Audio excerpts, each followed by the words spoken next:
Hey guys, Cam for 15 back at it with another video for you guys, back with another One Piece anime episode review for you guys as we continue on with the One Piece anime. And we finally have concluded, well, the Wano arc has yet to conclude. We're getting into the post Wano arc now, our post, even though I said last week, like, oh, we're in post, but this episode basically concluded everything that had to be in terms of the main story of Wano, because now Wano has been saved, Momonosuke has revealed himself, and basically now he's going to get to business in terms of rebuilding the country from the ground up.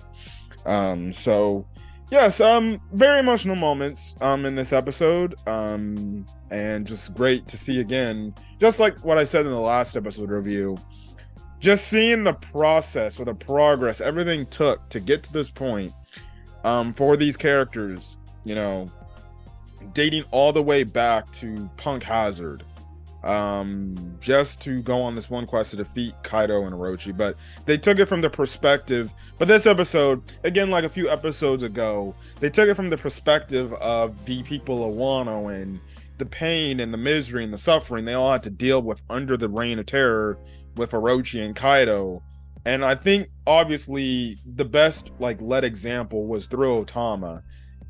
Basically, as I'm getting to the review, it was a good encapsulation of everything that went wrong in Wano and how bad it was for people and everything. You know, obviously we saw how it impacted other characters that were pretty predominant throughout the story, but we also see the little bits and pieces of just regular townsfolk in the country of Wano.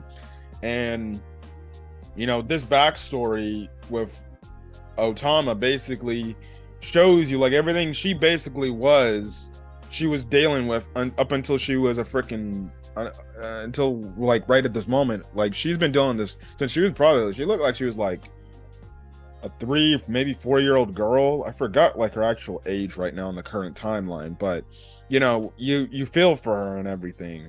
So that's one of the things right then and there. Now the episode picks up right where we left off last week when the Scabbards were showing themselves. Well, first Denjiro and Hiyori ended up showing themselves to the public. Now obviously when we start the episode, people are running away and they're like, oh no, it's Kaido, because they saw the Momonosuke's dragon form thinking it's Kaido. But then this one person is like, hey, that's not Kaido, I think these are different people right here.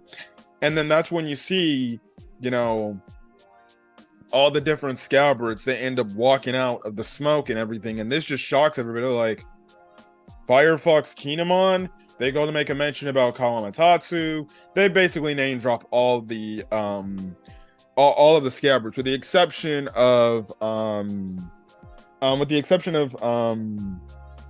Izo and Ashiradoji, because, well, they died. They sacrificed their lives to be able to get to this point, basically. And everybody's just in utter, although people in Wano, they're just in absolute utter just shock, and they're like, what the frick is going on? And they're like, so Toki's words were true. The whole thing about them coming back 20 years down the road, basically. And also too, this is so groundbreaking, they're broadcasting this everywhere, all around the different regions in Wano, so everybody can see. So Ebisu Town people see it, the people in the Ringo region see it, you know, they're just seeing it all. Even we have it with the Udon prison, they're showing it. They even showing it at Onigashima too. Speaking of Onigashima, in terms of the Straw Hat crew, that's when the other Straw Hat crews members, they get introduced to Yamato. The ones that haven't really met Yamato, they're in absolute shock. She takes out her freaking staff, basically, and Frank is like, what, you want to fight now because you're Kaido's son and everything? And they're kind of in a shock and everything. But basically Yamato is like, no, I'm not here to fight or anything, you know, I'm actually here to join your crew.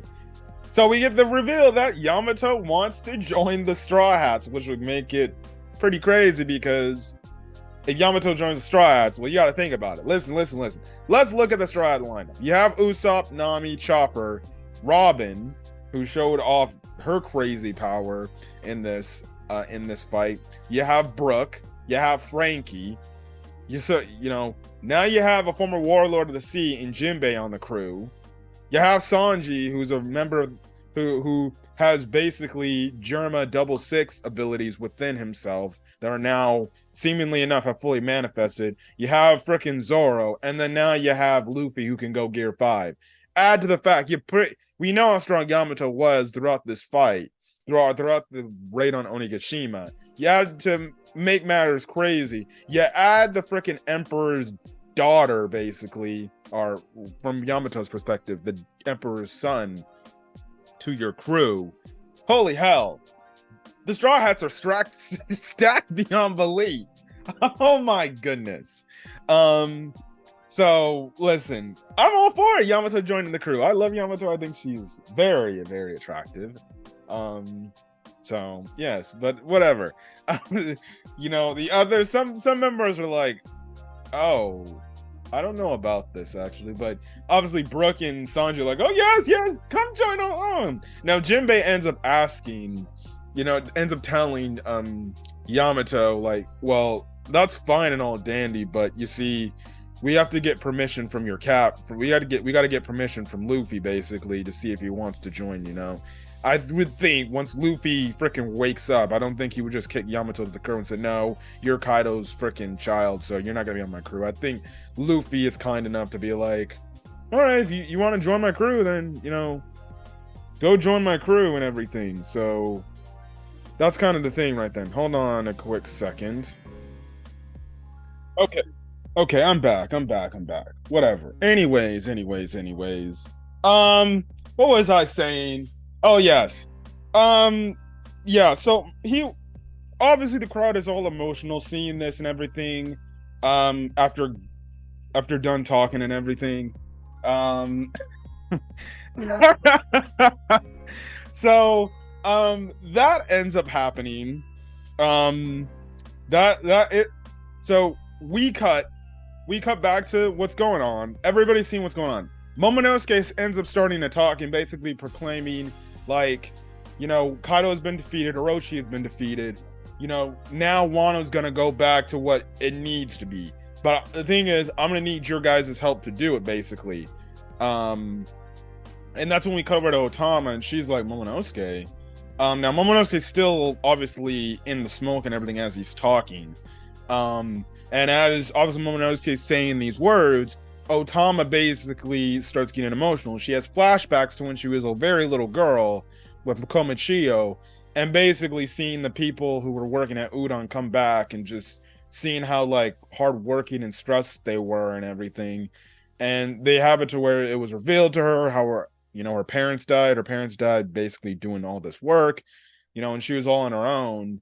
And you see, like, the stuff she had to go through. Like, obviously, he's trying to sell the straw hats that, people just going by and they're like, sorry, kid, I have no money, so I can't do much of anything, and, she was basically, like, hungry. Her and Komichio were hungry, living on their own and everything, and you could tell, like, she was trying to do what she could to get through, and it's very hard and very emotional, obviously, giving respects to her parents after dying, and then you have it to where she ends up coming across Tenguyama, where Tenguyama ends up saying, like, listen, days will get better, give it some time. They, the Kozukis will come back and they will save Wano. And she gets very emotional at that point.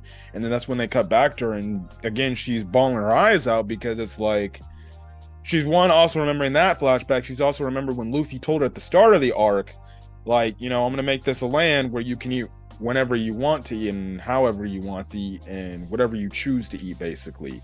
And she gets very emotional about that and everything, and you actually feel for her, and you understand, like, this girl's been having to deal with everything that has happened, and she's just now gonna eventually see, like, or eventually now she's gonna get the peace she rightfully deserves. Like, you feel for her. and everything, you know, and obviously because she's a little girl, she's a kid, it's gonna touch you and play. It's gonna touch and make you feel so emotional. Also, we actually do get some revelations about her abilities too, because some beast pirates try to run away, but Yamato stops them. Like, where the hell do you think you're going? I'm gonna kick your ass if you stay. If you leave, so you better stay your asses right here. And you have it to where some other gifters, they just start showing up and they're like, yeah, you better listen to Master Yamato. And the thing is, Usopp asked the question like, the hell's gonna be like, what's gonna happen after like is the power gonna wear off? Are they gonna like not listen to you anymore at some point? And Otama basically said, yeah, when the next full moon rises again, which is in a month's time from, I guess, in their storyline, you know, that's when the effect wears off. And basically she says like, well, you know, some animals that I control with my kibidongos, they just go off and go back to being like their self, where they just don't listen and they don't want nothing to do with me, so they walk off. I let them go. But there's others that actually grow an attachment to me and they kind of just like staying around me. So it's actually pretty interesting for Otama's devil fruit to and it's basically kind of like a double-edged, I wouldn't say double-edged sword, but it's kind of a thing where, okay, if once the control is over, if an animal had like no attachments to Otama and they're kind of doing it against Otama's will, you know, or they're obviously doing it because Otama's devil fruit is commanding them to listen to her, they'll just walk off. But some, you know, they probably just grow an attachment. Like, for example, like with, you know, Speed, Speed ends up saying like, no, we're like, you know, basically Speed says like, hey, I'm not gonna leave you at all. And Otama basically asks Speed like, can you stay with me? And because, you know, I view you as like a mother. Because let's be honest, in a way, kind of Speed and Otama were kind of like right then and there. So obviously you can see why Otama valued Speed as a mother, which made Speed very happy and everything. So that's kind of the thing right then and there. So yeah, but anyways, the last bit of the episode basically has it where Momonosuke proclaims himself as the new shogun, because eventually it gets to a point where he asks like Kinemon like, hey, I don't know what else to say, what should I say? And Kinemon's like, just say it. And, you know, obviously Momonosuke in the speech, he references, you know, the waiting for the 20 years, he references the ninja pirate Meek alliance, the fact that he went out to sea and requested aid to help in his battle against Kaido, you know, and Orochi and everything. And basically he proclaims that he is now the new ruler of Wano, he's the new shogun, and that things will go back to how they used to be. But again, like he said, like he's gonna need everybody's help because it isn't gonna be some easy task to do it and everything. And basically the episode ends off getting the face reveal and everything. You know, have it where the other scabbards, they end up getting very emotional and everything, because, you know, for those characters, you know, they, you know, obviously the ones that were traveling in the future, it wasn't as long as the characters that were already stationed in the present, in the past, that had to live through all the 20 years of suffering, you know. But you can see why they're so emotional, because it's like, we've been fighting to get to this exact moment for these 20 long years to get back at Kaido and Orochi for everything that they have done. And, you know, just to see it happen finally for them, you feel for these characters and everything. So they end up walking off to the palace to basically reclaim the throne, and or for Momonosuke to reclaim literally the throne of Wano, and things go back to normal and everything, as the narrative's like, yep, there you go. So yes, and that's how the episode ends. And next week, well, we're getting another mini short recap of Gear 5 Luffy versus Kaido, because you want to know why? We can't continue on with the story and get the next, you know, new episode and kick off the post Wano arc story, basically before the Straw Hats have to end up leaving Wano and leave these characters behind to continue their journey.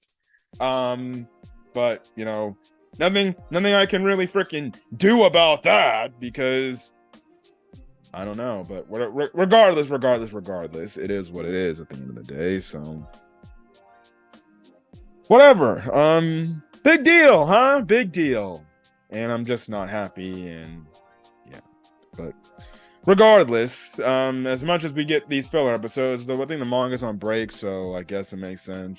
Again, like I said, the manga's the anime is pretty close to where the manga's at, so I will not expect, I fully expect to get a few episodes of filler from time to time now, so the manga can drag out and when we have content to adapt.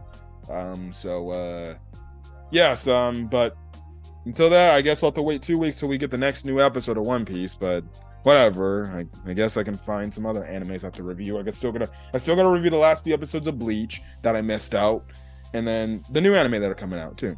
But anyways, I'm gonna get out of here. I'm going to get ready for my day. And yeah, but till then, guys, stay safe out there. Have a great rest of your day or night when you're watching this video. Until then, guys, stay safe. Peace.